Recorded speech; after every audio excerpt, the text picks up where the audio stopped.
Hi guys! Magandang gabi! Welcome back po dito sa Gandara SRU channel for Showbiz Update. Andito na naman nga po akong muli nagbabalik. Ang nagmamaganda ninyo kachismosang Kimpaw, wala na pong iba, si Gandara, upang magatid sa inyo ng latest update and fresh happenings patungkol kina Kim Chiu and Paolo Avellino. And para nga sa gabing ito, pag-uusapan natin ang inilabas ng ABS-CBN Films, ayan, kaugnay sa movie ng Kimpaw. So, eto, para isipan sa akin, charot lang, na i-connecta lang din talaga guys. Pero, ayun nga, matinding sagot na rin ito para po sa mga nagsasabi na si Paolo Avellino ay ginagamit lang si Kim Chiu. So, ayan, pag-usapan natin yan. Magandang malaman nyo rin ito, no? Lalo na sa mga hindi pa nakakapanood ng movie ng Kimpaw. At the same time, tungkol kay Ogie Diaz na hanggang ngayon, abay mainit pa rin pinag-uusapan sa social media. But before that, sa mga hindi pa nakaka-subscribe dito sa ating channel, maaari lamang na pindutin po niya subscribe button natin at notification bell na nandyan sa baba para mag-updated po kayo at ma-notify tuwing may bago tayong chika at balita hinggil sa Kimpaw. Basta po mga balita na may kinalaman kina Kim Chiu and Paolo Avellino, sagot na po natin yan. Samantala, pag-usapan nga natin muna itong pa Q&A. Pa-ask Paulo, nito si Paolo Avellino. So, isa nga dito sa mga sagot ni Paolo Avellino. Hindi, isa po sa mga tanong kay Paolo Avellino is, best time to sleep pag may kayakap. Huy, grabehan nga. Tawan-tawa ako kasi ang dami ng kalokohan ngayon ni Paula Avellino. Kung mababasa niyo lang lahat yung mga sinagot ni Paula sa pa-ask Pau niya na yan, matatawa ka rin. Lalo na dun sa kinikilig pati ang cookie ko, nagulat na lang si Paula Avellino. Pati yung pinatulan ni Paula Avellino, nag-ano rin, nag-reply din nga naman si Pau. Pau, baka naman yung tanong ni MG yung sagutin mo. Charata! So, ang kulit ni Paula Avellino, ba may time siya ngayon mag-social media. May paganyan na siyang nalalaman. Napaka-active. Masaya yarn? Inspired? Pero in fairness, hanga rin talaga ako kay Pau. Ang dami niyang sinagot. Opo, ang dami niya pong sinagot doon. Ang dami niyang oras. Mukhang nakapagpahinga na. Mukhang hindi nagmo-mobile game ang papi niyo. At mayroong pa quality time with the fans. Anyway, dumako naman nga tayo dito kay Ogie Diaz.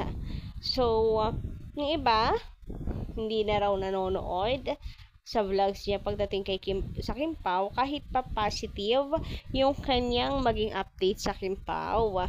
Kasi paniguradong gagamitin lang ang Kimpaw kapag medyo mahina na daw ulit. May mga ganyan. So, meron namang kung manonood lang din daw sila ay doon na kina Rhea kasi ano daw po doon, mas good vibes and halatang fan na nila Kim and Paolo. Walang sinasabing negative patungkol kina Kim and Paolo. Lalo na kung makaka-apekto ito sa kanilang dalawa.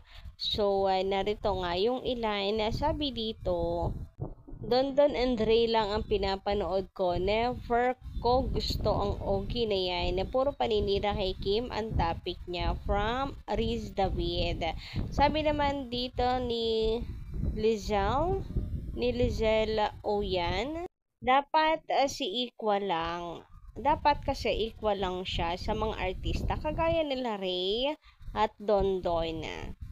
Sa aminin na sa Abante, sila equal kung sino ang may movie, sinusuportahan nila. And maganda yung ganon, suportahan. Sabi naman dito ni Yolanda, Miss Yolanda, dapat Kimpaw fans hindi nanonood kay Ogie Diaz vlog. Legit yung kinadondon at Ray Pumaloy. At saka Chika Patrol, isama na rin Marisol. Yun ang dapat natin panoorin. And ang dami nag-a-agree dyan. Marami pang mas prepare daw nilang manood doon. Yung iba naman sinasagot, yung sinasabi ni Ogie na walang katao-tao sa mga sinihan. yung kinita ngayon ng Kim Pao movie, hindi biro. Bermans talaga. Mabenta sa sinehan. But take note, kinaya ng Kim Pao sa kabila ng panahon ng galaan dahil bakasyon, graduation, recognition, at maraming gastusin. Kaya wag po kayong neka. True yan. Daming gastusin and Lenten season. So, uwian yan. Family reunions. Daming ganap sa. And ano nga, daming gastusin, graduation. Eh, isa-isa naman na po siya dito. So, pero nakaya pa rin natin, di ba? Nakaya pa rin ng fandom. Ang laki pa rin. 100 million na siya ngayon. Wala pang next update kung ilan. May nabasa ako, partial lang daw 200 na. Ewan ko, may 300 nga eh. Partial pa lang. So, alamin natin, baka sa susunod may update pa. Ito pa ang kasagutan. Sagot, doon sa sinasabi na wala katao-tao sa sinehan. From Corazon Reyes, tas kasalanan pa ng Showtime, pinahamak nila si Kim Chiu.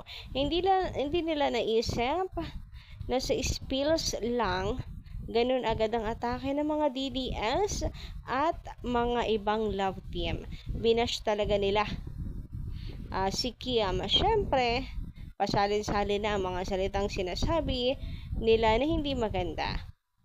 Tingnan nyo, di naka-apekto yun.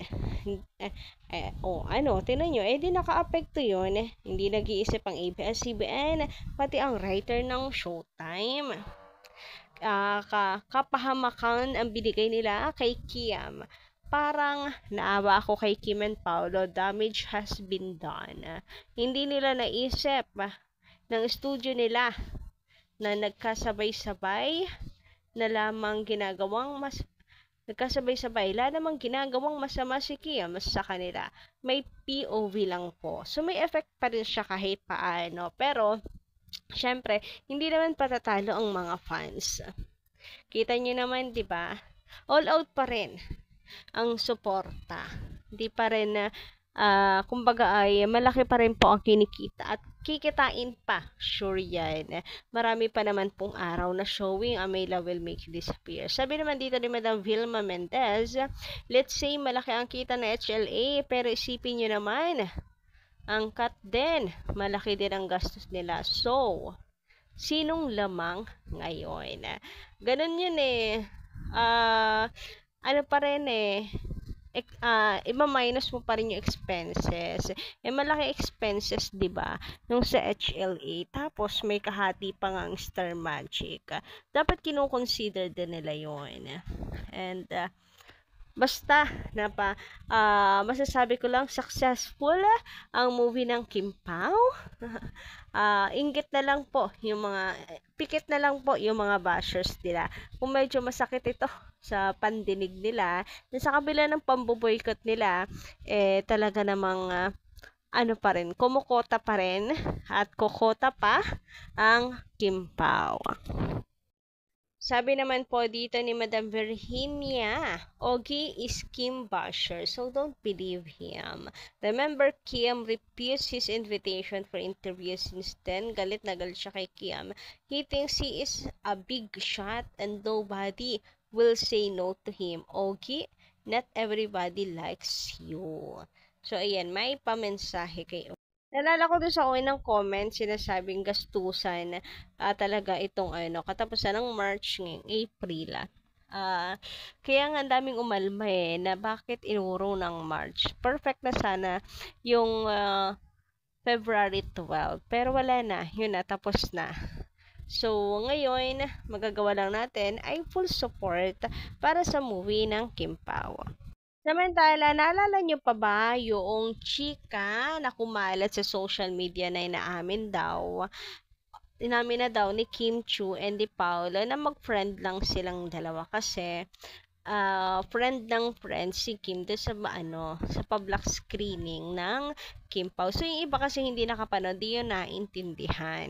And ako naman, sinabi ko sa inyo na siya, parang term of endearment, tawagan nila doon sa movie. Hindi ko lang, ayoko lang mag-spoil ng videos ng Kim Pao, pero ang ABS-CBN Film Production naglabas na. So, ayan, para maliwanagan kayo, eto sinagot na ng ABS-CBN ang ilan sa mga chika binasag na na mag-friend lang yung Kim Pao. Ayan kasi, hello friend! Ayan. 'Di ba friend? Jolo helps Sari as a friend. Puro friend. Hi, friend! Ang gwapo mo naman, friend! Charot lang. Grabe naman yan. Apaka, OA. Pero, ayun, sana po ay, since galing naman to sa ABS-CBN Film, di naman siguro ito spoils, Pao? So, ayan, inilabas naman na po nila ito. And then, yung kasagutan, hindi sila mag-friends lang. Hoy, in real life. Charot, pinangunahan ko na. Pero, ayun sinasabi nila, namin na daw ni Kim na mag-friend lang sila porque tinawag ng friend ni Kim si Pao. No, ito yun. Panoorin nyo. Panoorin nyo, nasa Blue Up po yan. Nasa FB ng ABS-CBN Film Production. So, yun lang guys ating update. Thank you so much sa pakikinig. And don't forget to click the subscribe button and notification bell for more updates. Maraming salamat.